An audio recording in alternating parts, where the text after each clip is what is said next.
नारद जी ने कहा भोले बाबा जो गले में मुंडों की माला पहने हैं उसमें किसके मुंड लगे हैं आपको बताई क्या? मैया पार्वती कहने लगी सुनो नारद, भोले बाबा प्रेम तो बहुत करे पर ये बात कभी नहीं बताई कि गले में जो मुंडों की माला है उसमें किसके मुंड लगे, ये बात कभी नहीं बताई। नारद जी कहने लगे ओहो फिर काय का प्रेम, वो तो फॉर्मेलिटी करते हैं। 24 घंटा जिस माला को गले में पहन के धारण करके रहते हो वो अपनी पत्नी को ना बताई हो तो किसे बताएंगे? मैया कोई दाल में काला जरूर है। अब भोले बाबा चलने लगे। भैया पार्वती ने कहा सुनो सुनो बता के जाओ माला में किसके मुंड लगे? अब तो और नारद जी ने आग लगा दी। अब नारद जी कहते सुनो मैया वो अपनी पत्नी को ना बताई हो तो किसे बताएंगे? मैया कोई दाल में काला जरूर है। अब भोले बाबा चलने लगे। भैया पार्वती ने कहा सुनो सुनो बता के जाओ माला में किसके मुंड लगे?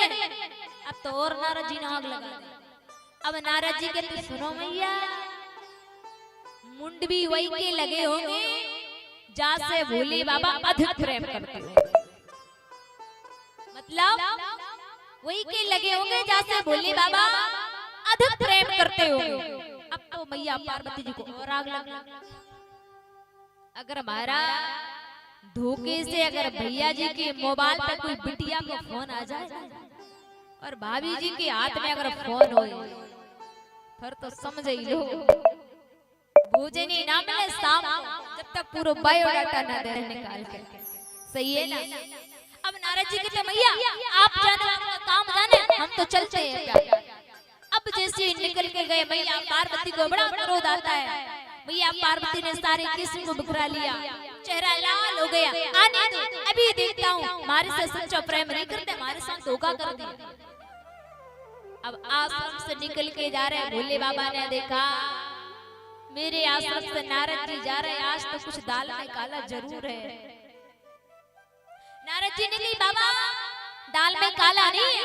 बोले तो बोले अंदर जाकर देखो तो पूरी दाल ही काली है, जाओ तो सही पता चलेगा। नारद जी ने कहा बाबा माता पूछ रही है गले में जो मुंडों की माला है उसमें किसके मुंड लगे हैं? भोले बाबा ने कहा नारद जी आपने नहीं बताया क्या, आप क्या बता के आए हो? बोले महाराज हमारे से कौन नहीं पूछो। अब जैसे नारद जी गए तुरंत यहाँ पे भोले बाबा आते हैं। भैया पार्वती जी आज कोप भवन में चली जाती है और कोप भवन में पहुंच करके उल्टी बैठी है मैया पार्वती जी। जहाँ को दरबार बोले जितनी बार तुम ऊपर नीचे गई हो ना उतनी मैंने सर निकाल के माला में पहन ली। तुम्हारी याद की खातिर मैंने माला बना के पहन ली है। जब याद आती है बोलता बतराता फिर गुस्साई दो गाल में जमाए फिर जेब में रख ले। अच्छा बोले हाँ।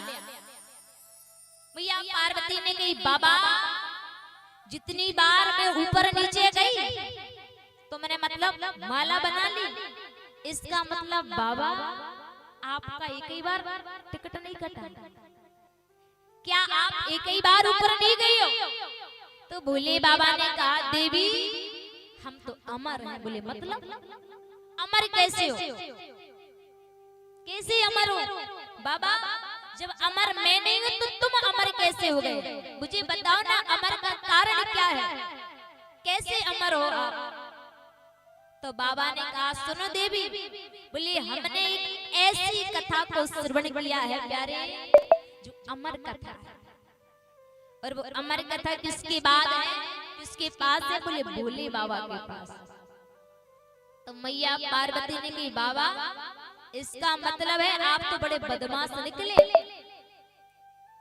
अगर यहाँ पे कोई अमर है ना प्यारे तो वो भोले बाबा अमर है। और कहा जाता है कि दुनिया में जितने देव हैं प्यारे अगर देवों से बड़ा कोई है प्यारे तो केवल वो माँ है। दुनिया में जितने देव हैं देवों से बड़ा कोई है तो वो केवल माँ है प्यारे। और अमर है तो कौन है? बोले मेरे भोले बाबा। तो मैया पार्वती ने कहा क्या अर्धा बोली बड़ी सुंदर लिखी है। बोले कथा जो सकले, कौन सी वाली? अमर कथा। अगर बाबा तुमने वास्तव में मुझसे प्रेम किया होता तो वो अमर कथा आप मुझे भी श्रवण कराते। बोले अमर कथा कौन सी? बोले कथा जो सकले लोक हितकारी, कथा जो सकले लोक हितकारी, जो सकल लोक हितकारी, सकल लोक हितकारी, पूछन जन सैल कुमारे।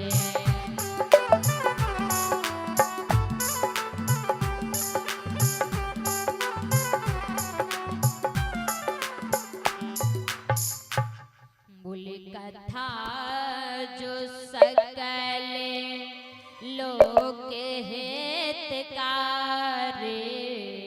और सोए पूछन चाहिए